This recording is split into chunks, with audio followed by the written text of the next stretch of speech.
Les gars, regardez ce qui s'est passé encore pour l'équipe d'Angleterre.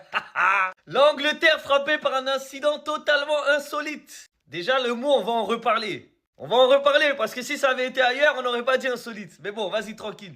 La sélection anglaise aurait été victime d'un vol à quelques jours seulement de son entrée en lice face à la Croatie. Des crampons, des ballons d'entraînement, ainsi que plusieurs équipements essentiels auraient été dérobés.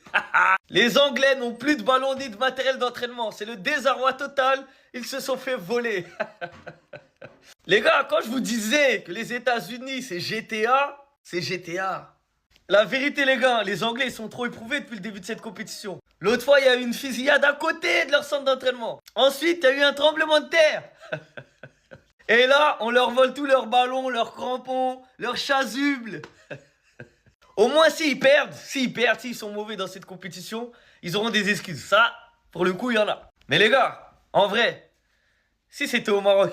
Non, je me répète, hein. Vous allez dire je me répète. Mais je vais me répéter toute la compétition. Toute la Coupe du Monde, je vais comparer. Parce que comment c'était facile de cracher à la canne, je suis obligé d'appuyer dessus. Désolé. Mais maintenant, imaginez c'était au Maroc. On aurait volé les ballons, les chasubles, les coupelles. Ça aurait dit quoi? Mais là, comme c'est aux États-Unis, c'est un incident insolite. Là, c'est insolite, là. En mode, c'est marrant, tranquille, c'est mignon. Il n'y a pas de sécurité dans le centre d'entraînement de l'Angleterre. Je sais pas, ils sont où? C'est à Harlem, le centre d'entraînement, c'est où? Bon, après, ça va, leur équipement, c'est Nike. Nike, c'est américain. Il y a des magasins aux États-Unis, ils vont les fournir rapidement. Il y a les usines, il y a tout ce qu'il faut. Mais quand même.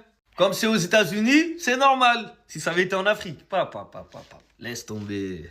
Gros scandale, le camp de la sélection anglaise a été attaqué par les voleurs cette nuit. Si vous n'étiez pas au courant, je vous informe. Avant même de continuer, Cristiano Ronaldo vient d'atterrir aux États-Unis. Mais l'image choc de cette journée. Regardez Mobutu aux États-Unis. Le joueur que vous voyez derrière moi, c'est Kylian Mbappé. Je vous assure qu'on ne va pas regretter cette Coupe du Monde. C'est clair que Jules Koundé est en train d'influencer le vestiaire français. Je commence d'abord par Kylian Mbappé qui nous sort ceci aujourd'hui. Et aussi, voici l'arrivée des Black Stars du Ghana. Cette nuit, des voleurs se sont introduits dans le camp d'entraînement de la sélection anglaise pour voler tout ce qui est matériel sportif. Ils ont volé tous les crampons, les chaussettes, les bas, les straps, tout ce qui est matériel d'entraînement. La police américaine a rapidement enquêté. La majorité des affaires a heureusement été récupérées. Ce qui est encore bizarre, on dit qu'il y a de cela 5 jours, le camp d'entraînement a été touché par un tremblement de terre. Et peu de temps après, il y a une fusillade proche du camp. Je vous dis encore, dans la même nuit d'hier, la police a découvert un corps près du camp de base de la sélection iranienne. En tout cas, ça va être difficile pour les joueurs d'oublier cette Coupe du Monde. Cristiano Ronaldo essayera pour la dernière fois de sa carrière à remporter la Coupe du Monde. On espère bien qu'il ne va pas remporter cette Coupe du Monde. Bon, il ne sait même pas ce qu'il part chercher, sachant que le Portugal ne va pas remporter la Coupe du Monde. Si Cristiano Ronaldo est à la Coupe du Monde, c'est pour apporter de la visibilité à l'équipe portugaise. Vous-même, vous savez qu'il n'ira nulle part. Bonne chance aux... Une blague.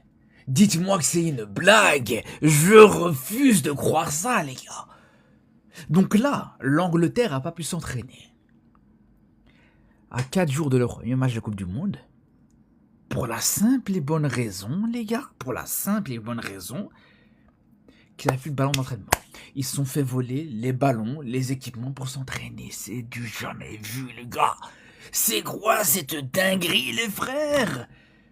Même à la canne de quartier, les cannes de quartier, on voit pas ça. La canne de Créteil, t'as pas ce genre de problème. C'est quoi ce délire?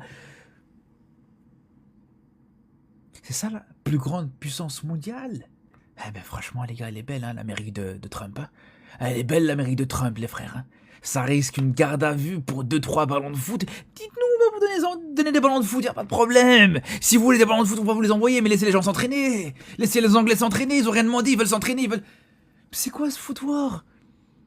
C'est quoi ce foutoir? Et en plus, voilà, je parle des États-Unis, mais les Anglais, à un moment donné, il faut en parler, les gars, je sais pas ce qu'ils ont fait. Je sais pas s'ils ont, payé le déplacement et le voyage jusqu'aux États-Unis avec l'argent haram, les gars. Mais quand même, quand on fait le point. Tempête dans la région où ils ont fait leur entraînement. Fusillade. Tempête ou tremblement de terre, je sais plus, mais bref, voilà. Et maintenant, ils se font voler leur équipement, mais c'est quoi ce délire? C'est quoi ce délire? L'Angleterre vient de se faire voler aux States avant leur premier match et c'est peut-être le meilleur signe qu'ils pourraient gagner parce que je sais pas si vous êtes au courant, mais on a volé tous les crampons et tous les ballons de l'Angleterre à quelques jours de leur premier match dans leur camp de préparation pour le tournoi en Floride, sauf que leur prochain match il est au Kansas City, donc ils ont dû transporter le matos jusqu'à l'endroit où ils vont jouer leur prochain match. Sauf que quand le van est arrivé avec tout leur équipement, il y a des voleurs qui ont ouvert la porte parce que c'était pas fermé et ils ont tout pris, ils ont laissé qu'un ballon les bâtards. Sauf que là ça paraît juste un petit vol, c'est juste des chaussures et des chaussettes. Sauf que non, les chaussures des joueurs c'est pas des joueurs que t'achètes au magasin comme ça. C'est des chaussures moulées exactement pour leurs pieds. Donc si je vous dis que c'est le meilleur signe pour qu'ils gagnent la Coupe du Monde, c'est pas parce que je suis le fou du bus. C'est parce que la dernière fois que l'Angleterre s'est fait voler quelque chose, ils ont gagné la Coupe du Monde cette même année-là. On est en 1966 et le trophée Jules Rimet, qui était le trophée de la Coupe du Monde à cette époque, ce trophée avait été volé. Le problème, c'est que la responsabilité était sur l'Angleterre parce que c'est le pays hôte de cette Coupe du Monde, donc elle se retrouvait humiliée devant le monde entier. Ils passaient pour des tocards. Finalement, une semaine plus tard, le trophée était retrouvé par un chien qui s'appelle Pickles. Et cette même année-là où ils organisaient la Coupe du Monde chez eux, à votre avis, qui jouait cette finale? C'était l'Allemagne contre l'Angleterre, puis l'Angleterre a finalement gagné. Donc comme je vous dis, si je vous dis ça, c'est pas parce que je suis fou du bus, c'est que c'est peut-être un signe.